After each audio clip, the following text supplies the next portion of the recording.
कोलकाता सियासत की धड़कन, और इसी धड़कन में छिपी है 35 ऐसी विधानसभा सीटें जहां 2021 में जीत हार का फासला 5000 वोट से भी कम रहा।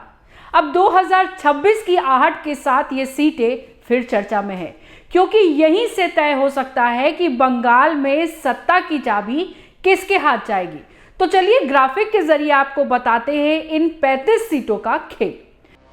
2021 का चुनावी गणित। कुल सीटें 294। ऑल इंडिया तृणमूल कांग्रेस 215 सीटें।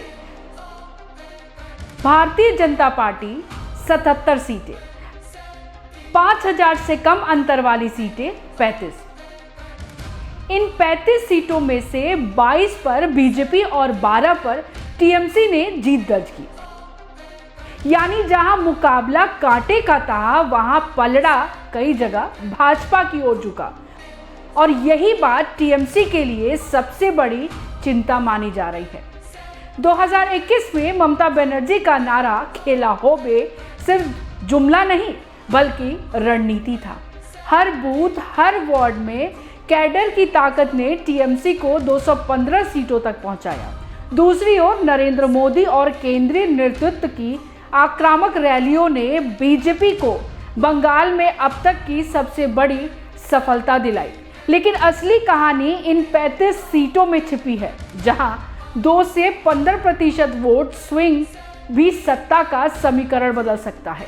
टीएमसी को आशंका है कि मतदाता सूची में मामूली बदलाव भी परिणाम को प्रभावित कर सकता है। बीजेपी का दावा है कि वे बूथ स्तर पर संगठन और डेटा मैनेजमेंट में बढ़त बनाएंगे। कोलकाता और आसपास की सीटों पर महंगाई, रोजगार और शहरी सुविधाएं एक बड़ा मुद्दा है।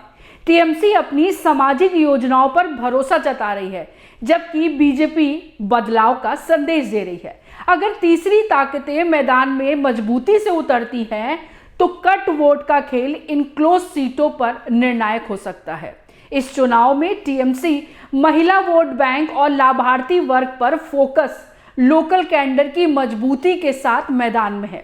वहीं बीजेपी क्लोज सीटों की माइक्रो मैपिंग, नए वोटरों तक पहुंच और शहरी असंतोष को भुनाने की कोशिश कर रही है।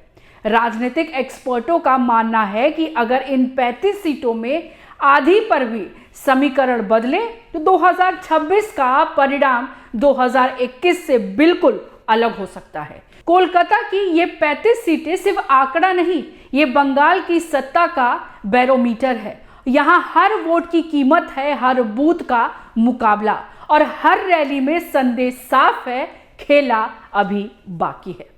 तो आपकी इस पर क्या राय है, हमें कमेंट कर जरूर बताइएगा। मैं पल्लवी सिंह, कैमरे के पीछे मिनाज।